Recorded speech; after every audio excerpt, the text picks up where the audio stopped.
बच्चा पैदा होना एक बहुत बड़ी ब्लेसिंग होती है, लेकिन ये आपके लिए खौफनाक मंजर बन सकता है अगर आपको उनके बर्थ का रजिस्ट्रेशन प्रोसेस नहीं आता हो। As you know, this video is made in Hindi, but if you want to understand English, you can choose the English subtitles and continue the video.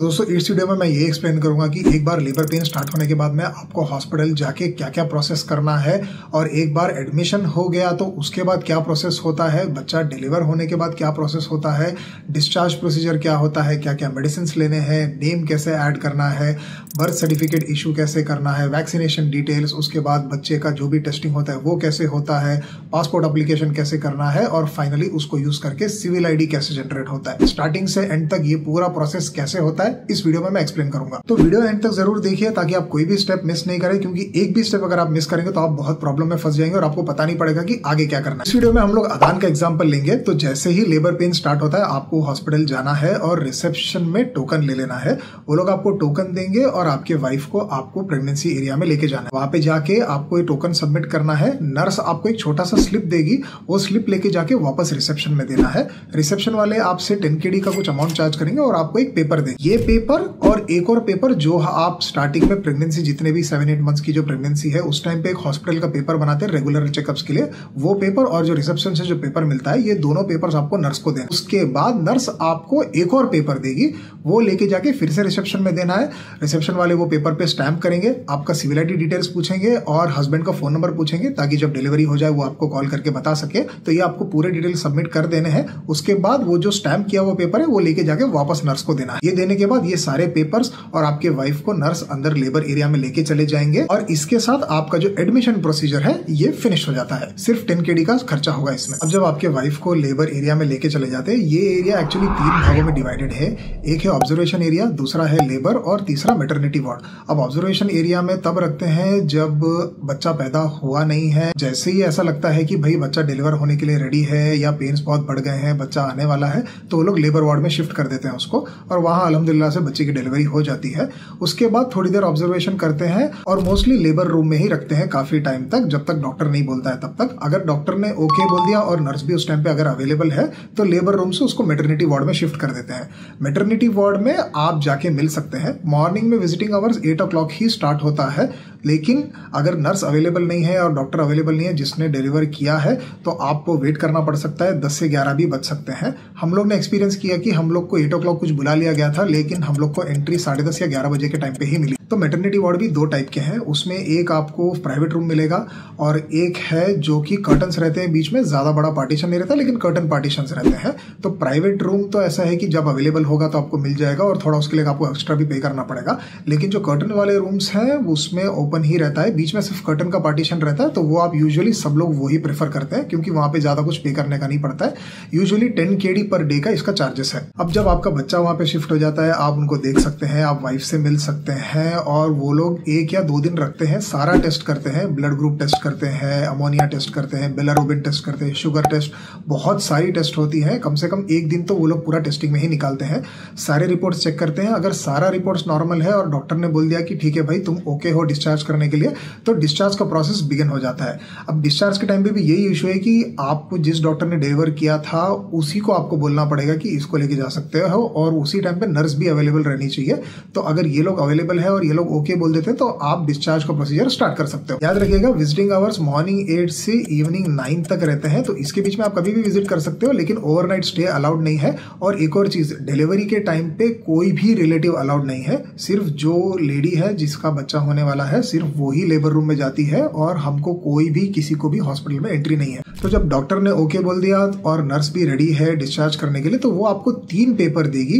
एक पेपर में रहता है डिस्चार्ज समरी, इसमें सारा discharge की डिटेल्स रहते हैं, mother के डिटेल्स रहते हैं, और इसमें बेबी का ब्लड ग्रुप भी रहता है। ये पेपर बहुत इंपॉर्टेंट है, इसके बारे में मैं किसका कैसे यूज होता है मैं इसको बाद में बताऊंगा आगे चल के वीडियो में। और 2 पेपर रहते हैं, एक में उसका बेबी का पूरा जो भी मेडिकेशंस होने वाला है, यूजुअली विटामिन D रहता है, उसके बारे में लिखा होता है। और एक में जो वाइफ को जो मेडिकेशंस देना है प्रेगनेंसी के बाद, जो उनको कमी हो जाती है बॉडी में, उसके लिए जो मेडिकेशंस रहता है उसके बारे में पूरे डिटेल्स रहते हैं। ये सारे मेडिसिन आपको फार्मेसी में मिल जाएंगे। तो ये जो तीनों पेपर्स है ये लेके आपको मोहसाबा एरिया जो कि अकाउंट सेक्शन है वहां पे जाना पड़ेगा, और वहां पे पे आपको एक टोकन लेना पड़ेगा। 2 काउंटर्स आपको रहेंगे। पहला टोकन आपको वहां जाना है जहां पे वो 2 स्टैंप लगाएगा आपके एक साइड के पेपर में, और वो आपसे जो डिलीवरी का फीस है वो आपसे ले लेगा। अगर नॉर्मल डिलीवरी है तो यूजुअली इसका 100 KD है, और अगर सी सेक्शन है तो इसका 150 KD है, और जितने दिन हॉस्पिटल में स्टे है उसका 10 KD पर डे के हिसाब से ये लोग चार्ज लेते हैं।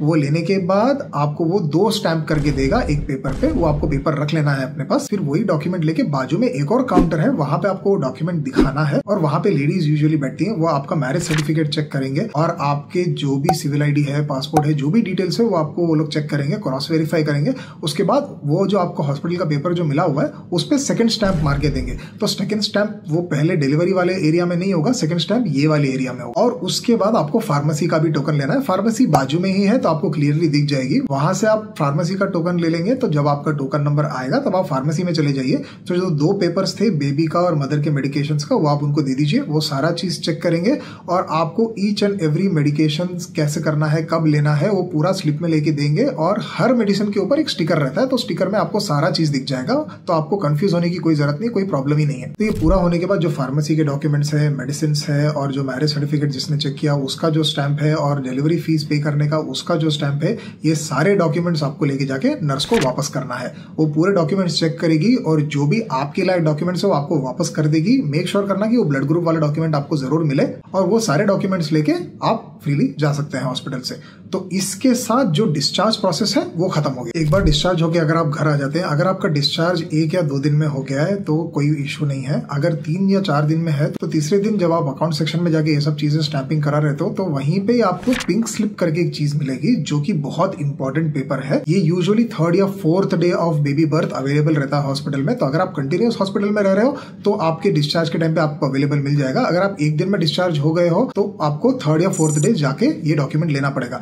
ये डॉक्यूमेंट लेने के लिए आपको पहले अकाउंट सेक्शन में जाना पड़ेगा, जो वही सेक्शन है जहां पे आपने पहले जो मैरिज सर्टिफिकेट चेक करके उन्होंने स्टैम्प किया था, वही वाला सेक्शन है। वहां पे जाके इनसे एक फॉर्म लेना पड़ेगा। ये आपको फॉर्म देंगे, वो अरेबिक में रहेगा। तो इसमें आपको जो भी डिटेल्स रिक्वेस्टेड है वो सारी आपको इंग्लिश में लिखना है। अगर आप इंग्लिश जानते तो इंग्लिश में लिखिए, अगर आप अरेबिक जानते तो अरेबिक में लिखिए। इसमें आपके बेबी का नेम भी होगा। मेक श्योर करना कि जो आपको एग्जैक्टली बेबी का नेम चाहिए वही आप लिखें, फादर नेम पीछे मत जोड़िए। अगर आपको फादर नेम चाहिए तो आप जोड़ सकते हैं, लेकिन अगर आपको सिर्फ बेबी का एग्जैक्ट नेम चाहिए तो आप वही लिखिए। और प्रिफरेबली 2 नाम लिखना, क्योंकि अगर आप 1 नाम लिखोगे तो फादर के नेम के साथ बहुत लंबा नाम बन जाएगा। अगर आप बेबी के 2 नेम्स रखते हैं तो वो जैसे A-B ऐसा रहता है, तो उसके हिसाब, जैसे मेरा नाम मिन्हाज सदफ है तो मेरे पेरेंट्स अगर लिखते हैं तो मिन्हाज सदफ लिखते हैं। तो ऐसा आपको लिख देना है और उनको सबमिट कर देना है। वो आपका मैरिज सर्टिफिकेट्स का जेरोक्स देखेंगे, सिविल आईडी का जेरोक्स देखेंगे, और मेक श्योर करना कि मैरिज सर्टिफिकेट और सिविल आईडी के आप बहुत सारे कॉपीज लेके रखें, क्योंकि हर जगह जरूरत पड़ेगी। ये लोग बार बार आपसे पूछते रहेंगे। तो ये डॉक्यूमेंट्स वो लोग पूरा चेक करके आपको एक पिंक स्लिप देंगे। एक बहुत बड़ा पिंक पेपर रहता है, वो पिंक पेपर आपको बहुत इंपॉर्टेंट है, वो आपको अपने पास रखना है। और वो पिंक पेपर 1 वीक के बाद में आपको सभान एरिया में जाना है सबमिशन करने के लिए। नेम्स को लेके एक और इंपॉर्टेंट चीज है कि अगर आप 2 नाम ऐड करते हैं तो वो एग्जैक्ट नेम वो बच्चे के बर्थ सर्टिफिकेट में आएगा। अगर आप सिंगल नेम ही लिखते हैं तो पीछे फादर का नेम अटैच करना है, नहीं करना है, इसको लेके बहुत सारा कंफ्यूजन होगा, आप बेकार में परेशान होते रहोगे। और एक और चीज, अगर बेबी का सरनेम नहीं है और अगर आप सिंगल नेम लिखते हो तो बहुत सारे कंट्रीज है पूरे वर्ल्ड में जो वीजा इशू नहीं करेंगे। तो 2 नाम बहुत जरूरी है, या तो बेबी के 2 नाम होने चाहिए, नहीं तो बेबी का नेम और सरनेम रहना ही चाहिए। तो नेक्स्ट स्टेप में बेबी पैदा होने के बाद यूजुअली 4th या 5th डे में ये लोग आपको बुलाते हैं सारा टेस्ट करने के लिए। बच्चे का हियरिंग टेस्ट होता है, उसमें विजन टेस्ट होता है, मदर्स को लैक्टेशन कैसे करना है वो भी सिखाते हैं, और मोस्ट इंपॉर्टेंटली बिलारुबिन टेस्ट होता है, जिससे पता पड़ता है कि बेबी को जॉन्डिस है या नहीं। तो अगर फॉर एग्जाम्पल बिलारुबिन का वैल्यू बहुत ज्यादा है तो ये लोग एक पीडियाट्रिक डिपार्टमेंट है जो कि साइड में नया खुला है, बहुत जबरदस्त है, 5 स्टार एक्सपीरियंस के जैसा रहता है।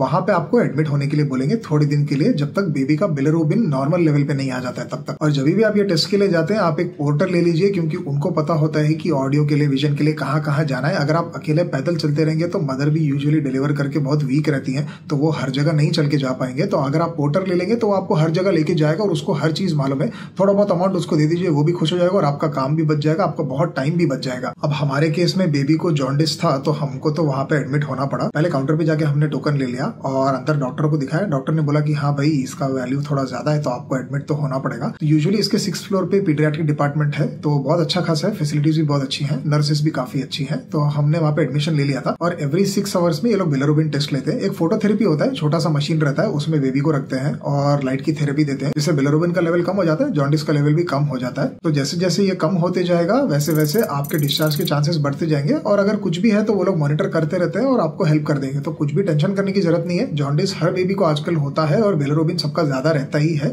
तो ये टेस्ट कोई इशू नहीं है। और जैसे बिलिरुबिन रिड्यूस हो जाएगा आप जा सकते हैं। और कुवैत में जैसे ये सब गवर्नमेंट हैंडल करती है तो इसका कॉस्ट भी ज्यादा नहीं रहता है, मोस्टली 10 kd या 20 kd मैक्सिमम आपको पड़ेगा अगर आप 2-3 दिन रहोगे तो। इसमें भी सिर्फ आपकी वाइफ ही यहाँ पे रह सकती है। आपको 9 o'clock के बाद आपको घर पे वापस जाना पड़ेगा और आप मॉर्निंग नेक्स्ट डे सुबह 8 बजे आ सकते हैं। अगर सब ठीक रहा और वैल्यू रिड्यूस हो गई 2-3 दिन में तो डॉक्टर बोलेगा कि डिस्चार्ज कर दो, तो आपको डिस्चार्ज प्रोसीजर आप बिगिन कर सकते हो। नीचे बहुत अंदर की तरफ एक कैशियर काउंटर है, वहां पे जाके आपको पूरा पेमेंट करना पड़ेगा। यूजुअली पर डे 10 kd है यहाँ पे भी, तो आपको 10 kd पे करके आपको डिस्चार्ज पेपर्स मिल जाएंगे। वो डिस्चार्ज पेपर्स लाके आप अगर ऊपर नर्स को दे देंगे तो वो आपको डिस्चार्ज प्रोसीजर बिगिन करके आपको डिस्चार्ज कर देंगे। ये हॉस्पिटल भी जो है ये एक मेज के जैसा है, यहाँ पे बहुत सारे एंट्री पॉइंट्स है, बहुत सारे एग्जिट पॉइंट्स है और ये नया नया खुला है तो बहुत साफ है और बहुत कम ही लोग जाते हैं यहाँ पे। तो आपको एग्जैक्टली कहाँ से कहाँ जाना आपको मालूम नहीं पड़ेगा। थोड़ा बहुत 1-2 बार अगर आप घूमोगे तो आपको आइडिया आ जाएगा, लेकिन ये एक मेज के जैसा हॉस्पिटल है। एक बार आप डिस्चार्ज हो जाते हो तो डॉक्टर आपको फिर से बोलेंगे कि एक बार 48 आवर्स में आके टेस्ट देकर जाओ, क्योंकि अगर फिर से बढ़ गया तो फिर से प्रॉब्लम होगा। तो आप 48 आवर्स के बाद आके फिर से बिलिरुबिन टेस्ट दे सकते हैं। यूजुअली 99% किसी भी बेबी को फिर से आता नहीं है। अगर आपको आ गया तो फिर से एडमिट करना पड़ेगा और सेम प्रोसेस रिपीट होगा, लेकिन अगर नहीं आया तो बहुत अच्छी बात है, आप नेक्स्ट प्रोसेस पे कंटिन्यू कर सकते हैं। अब आते हैं वो पिंक पेपर पे जो आपने हॉस्पिटल में लिया था। वो पेपर लेके आपको सबान जाना। ये बर्थ्स एंड डेथ्स का डिपार्टमेंट है, तो यहाँ पे जाके आपको वो पिंक स्लिप दिखाना है। और यूजुअली क्या होता है कि ये लोग बर्थ सर्टिफिकेट प्रिंट नहीं करते अगर थोड़ा भी इनको नेम में कंफ्यूजन है तो आप एक काम कीजिएगा, आप अपने बेबी का जो भी नेम है वो अरेबिक में और इंग्लिश में A4 साइज के पेपर में लैंडस्केप मोड में अच्छे से बोल्ड लेटर्स में प्रिंट करके जाइएगा, क्योंकि अगर आप वो नहीं लेके जाओगे तो बाजू में ये लोग इजिप्शियन के पास भेज देंगे। वो 1 kd लेता है खाली एक छोटे से प्रिंट का, तो खाली पीली आपका पैसा वेस्ट होगा, टाइम भी वेस्ट होगा। अगर आप ये पेपर पहले से ही लेके चले जाओगे तो आपको पेमेंट करने की कुछ जरूरत नहीं पड़ेगी। उनको दिखा दो और उसके साथ साथ आपका मैरिज सर्टिफिकेट का जो कॉपी है वो और आपकी सिविल आईडीज के कॉपीज भी रख लेना साथ में। वो उसको पूरा सबमिट कर दोगे, उसके बाद आपको एक ओरिजिनल पेपर देगा। जो आपका पिंक स्लिप है ना वो एक कार्बन कॉपी है, उसका एक ओरिजिनल कॉपी रहता है जो व्हाइट पेपर रहता है जो इनके पास रहता है। तो ये उस पे सब चेक कराएंगे आपको और आप सब चेक कर लोगे, सेटिस्फाई रहोगे तो उस पे आप एक साइन कर देना। वो साइन करने के बाद ये आपको एक एग्जैक्ट डेट देंगे कि भाई आप वेडनेसडे आओ या संडे आओ या मंडे आओ, कोई भी एक डे बताएंगे ये लोग। आपको उसी दिन जाना है फाइनल बर्थ सर्टिफिकेट रिसीव करने के लिए। अगर आप उससे पहले या बाद में जाओगे तो आपको मिलेगा नहीं, तो आप मेक श्योर करना कि आप उसी दिन जाओ। तो जिस दिन आपको वो लोग बुलाते हो आप उस दिन चले जाओगे और उनको बोलोगे कि आपने भाई इस दिन मुझे बुलाया था तो मैं आया हूँ, मुझे आप बर्थ सर्टिफिकेट दे दो। तो वो आपका सारे डिटेल्स चेक करेंगे, पिंक स्लिप भी चेक करेंगे और हो सकता है कि आपसे कुछ सिग्नेचर्स ले ले वो लोग और आपको बर्थ सर्टिफिकेट इशू कर देंगे। ये बर्थ सर्टिफिकेट है ना बहुत हार्ड कॉपी रहता है और इसके साथ साथ एक वैक्सीनेशन का कॉपी भी इसके साथ अटैच्ड होता है। तो आप जो बर्थ सर्टिफिकेट है उसको गूगल ट्रांसलेट मार के सारा चीज देख लेना, नेम करेक्ट है या नहीं, जो भी आपने मेंशन किया है वो नेम इन्होंने दिया है या नहीं दिया है। उसमें आपके बच्चे का सिविल आईडी डिटेल्स भी रहेगा और सारा डिटेल्स रहेगा। तो अगर सारा परफेक्ट रहता है आप उसको लेके सीधा टाइपिंग सेंटर चले जाइए। टाइपिंग सेंटर वाले आपका पासपोर्ट का कॉपी, सिविल आईडी कॉपी और मैरिज सर्टिफिकेट का कॉपी रख लेंगे और उसको देख के वो लोग बर्थ सर्टिफिकेट का एक ट्रांसलेटेड कॉपी जनरेट करेंगे टाइपिंग करके। एक बार आपका बर्थ सर्टिफिकेट का ट्रांसलेशन हो जाता है, रिमेंबर ये ट्रांसलेशन आपको BLS या इंडियन एम्बेसी के लिए चाहिए। ये ट्रांसलेशन अरबिक वालों के लिए काम नहीं आएगा। तो आपका जो ओरिजिनल बर्थ सर्टिफिकेट है उसको लेके आपको मिनिस्ट्री ऑफ फॉरेन अफेयर्स में जाना है। ये इगेला में भी एक ब्रांच है, वहां पे एक 2nd फ्लोर पे आप चले जाइए, वहां पे आप सिविल आईडी दे दीजिए, वो आपको एक टोकन नंबर देगा। आपके टोकन आने से पहले आपको साहिल के थ्रू मोफा का जो स्लिप है वो जनरेट करना पड़ेगा। तो वहां पे साहिल में आप ओपन करोगे ऐप में, तो आपको एक जगह पे जाना है, वहां पे number of documents as 1 select करना है, टाइप ऑफ डॉक्यूमेंट शायद बर्थ सर्टिफिकेट सेलेक्ट करना है। उसके बाद एक नोटिफिकेशन आएगा आपको साहिल में, वो नोटिफिकेशन आप जब ओपन करोगे तो आपको पेमेंट लिंक मिलेगा। तो वो पेमेंट लिंक को जब आप ओपन करोगे और अपने केनेट की डिटेल्स डालोगे और 5 kd पे कर दोगे, उसके बाद आपको एक बार कोड मिलेगा। वो बार कोड आपको अपने पास रखना है। तो जब आपका टोकन नंबर आता है तो बार कोड वो जो उधर स्टाफ में बैठे हैं उनको दिखा दीजिए। वो बार कोड से उसको स्कैन करेंगे और स्कैन करने के बाद आपको स्टैंप मार के दे देंगे। ये स्टैंप आपको ओरिजिनल बर्थ सर्टिफिकेट पे लेना है, ट्रांसलेटेड कॉपी पे नहीं लेना है, ये याद रखिएगा। और दोस्तों ये मैं बार बार रिपीट कर रहा हूँ, आप कहीं भी जा रहे हैं प्रोसेस में आपका मैरिज सर्टिफिकेट का जेरोक्स और आपका सिविल आईडी का जेरोक्स और पासपोर्ट का जेरोक्स आपके पास होना ही चाहिए। अगर आपने कुवैत में शादी की है तो उसका मैरिज सर्टिफिकेट का जेरोक्स काम आ जाएगा। अगर आपने कुवैत के बाहर कहीं और शादी की है तो उसका ट्रांसलेटेड अरबिक में जो कॉपी रहता है वो अटेस्टेड और ट्रांसलेटेड कॉपी आपके पास रहना ही चाहिए। अगर ये कॉपी नहीं रहेगा तो आप आपको बहुत भागना पड़ेगा, ट्रांसलेशन कराना पड़ेगा। इससे बेटर है कि आप उसको करा के रख लीजिए। ये जब सारे डॉक्यूमेंट्स आपके पास आ गए हैं, BLS जाके आपको टोकन नंबर लेना पड़ेगा, आपको, आपकी वाइफ को और आपके बच्चे को वहां पे जाना पड़ेगा। यूजुअली ये कॉन्टैक्ट डिटेल्स जैसे ही आप टोकन लेते हैं उसके बाद एक छोटा सा फॉर्म देते हैं, उसमें फिल करके देना होता है। तो आप उस टाइम पे ये सब फिल करके दे सकते हो। अगर पॉसिबल है तो 4 पासपोर्ट साइज फोटोज आप बेबी के लेके जाइए, जब बेबी उठी हुई हो या उठा हुआ हो। अगर आप नहीं ले पाए हैं तो वो लोग फोटो वहां पे भी ले लेंगे। जब आपको टोकन मिल जाता है तो आप कोई भी काउंटर पे जा सकते हैं। वहां पे यूजुअली बेबीज को फर्स्ट प्रेफरेंस देते हैं, तो 8 नंबर काउंटर या 9 नंबर काउंटर पे आप जा सकते हैं। वहां पे वो लोग आपके सारे डॉक्यूमेंट्स लेंगे। आपको 15 से 20 साइन करनी पड़ेगी, आपकी वाइफ को भी 3-4 साइन करनी पड़ेगी और आपके बेबी का भी फिंगरप्रिंट होगा। तो इसलिए तीनों का प्रेजेंस बहुत जरूरी है वहाँ पे। ये पूरा टाइपिंग का कुछ चार्जेस 3.5 KD के रेंज में रहता है। तो एक बार ये सारा टाइपिंग फिनिश हो गया, उसके बाद आपको एक और काउंटर पे जाना पड़ेगा, जहाँ पे जो बचा हुआ टाइपिंग है और जो बचा हुआ वेरिफिकेशन है वो लोग पूरा चेक करेंगे। फिर से आपके डॉक्यूमेंट्स पूरा चेक करेंगे और ये लोग जो कुवैत का बर्थ सर्टिफिकेट है बेबी का और जो ट्रांसलेटेड बर्थ सर्टिफिकेट है वो लोग ये लोग रख लेंगे। इसी काउंटर पे सिटीजनशिप का एप्लीकेशन भी हो जाता है और पासपोर्ट का एप्लीकेशन भी हो जाता है। और इन दोनों का ही एप्लीकेशन का आपको ट्रैकिंग नंबर और ईमेल कंफर्मेशन आपके ईमेल पे आ जाएगा। यूजुअली 25 से 30 KD के रेंज में पेमेंट होता है। अगर आप होम डिलीवरी नहीं मंगवा रहे हो तो प्रेफरेबली मत ही मंगवाइए, आप जाके सीधा ही कलेक्ट कर सकते हैं। और आपको एक स्लिप देंगे,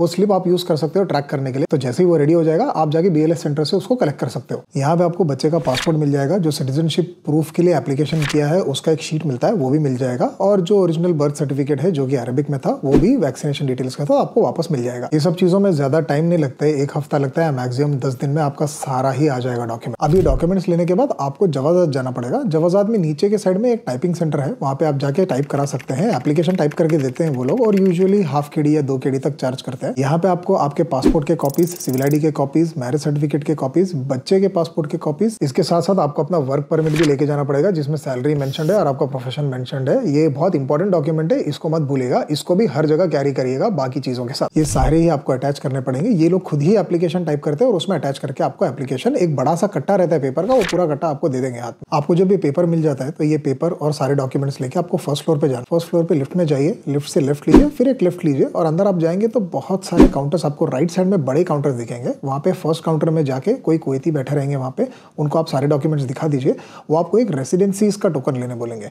अगर आप वो रेसिडेंसीज का टोकन लेते हैं, वो टोकन लेके आपको और अंदर की तरफ जाना है और टोकन नंबर का वेट करना है। जब आपका टोकन नंबर आ जाएगा तो वहाँ पे लेडीज़ यूजुअली रहती हैं, वो आपके सारे डॉक्यूमेंट्स चेक करेंगी और अगर उनको कुछ मिसिंग लगता है तो वो आपको लेके आने बोलेंगी। अगर सारे डॉक्यूमेंट्स अवेलेबल हैं तो वो लोग नेक्स्ट प्रोसेस बिगिन करते हैं। मुझे उन्होंने एक और चीज़ बोला था कि अंदर जाके बड़े मुदीर का सिग्नेचर लेके आओ, तो मैं अंदर चला गया और मैंने बड़े मैनेजर का सिग्नेचर ले लिया। सिग्नेचर लेने के बाद फिर से मैंने रेसिडेंसीज टोकन लिया, फिर से मैं आके वहाँ पर बैठ गया था और जब मेरा टोकन नंबर आया मैं फिर से वही लेडीज़ के पास गया और उन्होंने पूरा डॉक्यूमेंट सब चेक किया, पूरा स्कैन किया और कुछ उन्होंने अपलोड भी किया। वो अपलोड करने के लिए 5 to 10 मिनट्स लगते हैं, वो आपको साइड में बैठने बोलेंगे और अपलोड करते रहेंगे। वो पूरा अपलोड होने के बाद में उन्होंने मेरे डॉक्यूमेंट्स पूरे मेरे को वापस कर दिए और जो फॉर्म था ना उस पर एक नंबर लिख के दिया और मुझे बोला कि 1 वीक के बाद यहाँ पे विजिट करो। तो ये जो फर्स्ट विजिट है, उसके बाद जो नेक्स्ट विजिट है, इसके बीच में MOI का एक वेबसाइट है, इसका लिंक ये है। आप इस पर ओपन करके अपना सिविल ID नंबर डालिए और इसमें कंटिन्यूसली चेक करते रहिए और उसमें आपको दिखाएगा आपके बेबी का नेम।